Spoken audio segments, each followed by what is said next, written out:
বাংলায় এই রেসিপিটার নাম বলতে একটু দোনামোনা লাগলেও খেতে এর স্বাদ কিন্তু অতুলনীয়। বাঙালির ভুরি ভুরি রান্নার ভেতরে এক জনপ্রিয় রান্না এটা, যার নাম ছ্যাঁচড়া। জানি না কেন এমন এই অদ্ভুত নাম।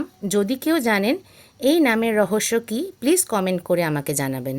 আমি ইপসিতা, দ্য হানি কিচেনে আপনাদের অনেক স্বাগত। আজকে আমি বানাচ্ছি বাঙালির এক জনপ্রিয় রান্না ছ্যাঁচড়া। কাতলা মাছের মাথা নিয়ে নিতে হবে, নুন আর হলুদ লাগিয়ে ভেজে নেবেন। একটু কড়া করে ভাজবেন। মাছ ভাজার তেলটা ফেলবেন না, এটা বাকি রান্নাতে ইউজ হবে। যদি আর অল্প তেল লাগে তাহলে দিয়ে দিতে পারেন।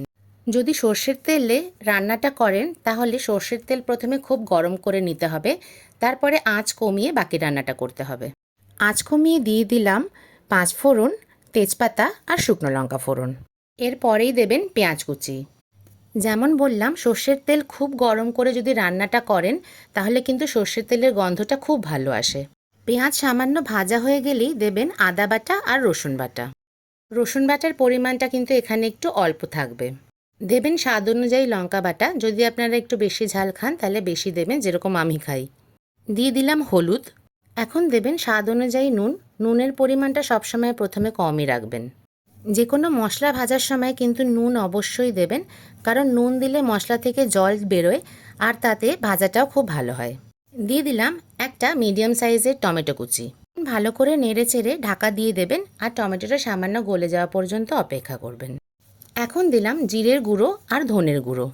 জিরের গুঁড়োর থেকে ধনের গুঁড়োর পরিমাণটা একটু কম রাখবেন। ভালো করে কাঁচা গন্ধ বেরিয়ে যাওয়া পর্যন্ত আপনাদের ভেজে যেতে হবে। দিয়ে দিলাম সামান্য কাশ্মীরি লাল লঙ্কার গুঁড়ো। এটা কিন্তু একদমই অপশনাল, এটা দিলে একটু কালারটা ভালো আসে, তাই ইউজ করলাম। মশলার কাঁচা গন্ধ বেরিয়ে সুন্দর ভাজা গন্ধ বেরোলেই দিয়ে দিলাম আলু। আলু প্রথমেই দিলাম কারণ এটা আমি নতুন আলু ইউজ করেছি, এটা সেদ্ধ হতে কিন্তু বেশ সময় লাগে। সাথে দিলাম পুঁই শাকের ডাঁটা। বর্ষায় পুঁই শাক খুব ভালো পাওয়া যায়, একবার হলেও এই রান্নাটা ট্রাই করবেন। বিয়েবাড়ির রাঁধুনিরা যেরকমভাবে বানায় এক্স্যাক্ট সেম হয় টেস্টে এটা। রান্নাটা প্রথম থেকে শেষ পর্যন্ত ঢেকে ঢেকেই রান্না করতে হবে মিডিয়াম ফ্লেমে। ঢাকা দিয়ে পুঁই শাক হাফ সেদ্ধ হওয়া পর্যন্ত রান্নাটা করবেন। এখন দিয়ে দিলাম কুমড়ো। খুব বেশি সবজি আমি এখানে ইউজ করিনি, অথেন্টিকভাবে রান্নাটাতে যতটুকুনি সবজি ইউজ হয় আমি কিন্তু ততটুকুনি সবজি দিলাম। কুমড়োটা দিয়ে আবারও একটু নাড়াচাড়া করে ঢাকা দিয়ে দিতে হবে। 1-2 মিনিট রান্না করেই কুমড়োটা চেক করে নেবেন সেদ্ধ হয়েছে কিনা। কুমড়ো সেদ্ধ হয়ে গেলেই দিয়ে দেবেন বেগুন। বেগুনের সাথে সাথেই দিয়ে দিলাম পুঁই শাকের পাতা। পুঁই শাকের পাতায় আপনাদের কড়াই ভর্তি হয়ে গেলে পরে কিন্তু কোনো অসুবিধা নেই, জাস্ট ঢাকা দিয়ে দেবেন আর 5 মিনিট মতন রান্না করবেন। আমি এখানে যতটা পাতা ইউজ করলাম এটা কিন্তু আমার হাফ পরিমাণ পাতা, আরও হাফ পরিমাণ পাতা আমি পরে ইউজ করব। 5 মিনিট পরে ঢাকা খুলে আবার আমার যে রেস্ট পাতাগুলো ছিল সেগুলোও দিয়ে দিলাম। এখন আর 1-2 মিনিট আপনারা পুরো ঢাকা দিয়ে দেবেন। মনে করলে পরে সাথে সাথে 2টো লঙ্কাও আপনারা ফাটিয়ে দিতে পারেন।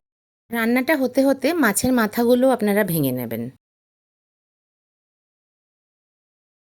2 থেকে 3 মিনিট পরে ঢাকা খুলে দিলাম। দেখুন আমার পাতা হাফ সেদ্ধ হয়ে গেছে। এখন ইজিলি আপনারা কড়াইতে নাড়তে পারবেন। ভালো করে নেড়েচেড়ে নেবেন। এখন কিন্তু প্রচুর জল বেরোবে। আর ঢাকা দিয়ে দেবেন। এখন 100% সবজি আর পাতা সেদ্ধ হওয়া পর্যন্ত আপনাদেরকে অপেক্ষা করতে হবে। এখন টেস্ট করবেন, যদি দরকার হয় তাহলে দিয়ে দেবেন নুন। পাতা গলে গেলে আলু, কুমড়ো, বেগুন ভেঙে ভেঙে দিতে হবে, কিন্তু একদমই গোটা গোটা সবজি থাকবে না, তাই সবজিগুলো সবই খুন্তি দিয়ে আপনারা ভেঙে রাখবেন। সব সবজি একদম গলে গেলে পরে দেখুন, যদি প্রচুর জল থাকে তাহলে ঢাকা খুলে দেবেন। আঁচ বাড়িয়ে এখন রান্নাটা করতে হবে আর আস্তে আস্তে আপনাদেরকে জলটাকে শুকাতে হবে। আমার রান্না যদি ভালো লাগে একটা কমেন্ট, লাইক আর সাবস্ক্রাইব কিন্তু খুব আশা করব। তরকারিটা সামান্য ঘাটা ঘাটা হলেই দিয়ে দেবেন মাছের মাথাগুলো। কয়েক দানা চিনি দিয়ে দেবেন। মাছের মাথা দিয়ে কিন্তু খুব একটা বেশি রান্না করবেন না। আর 1-2 মিনিট তরকারিটা নেড়ে চেড়েই আপনারা সার্ভ করতে পারবেন।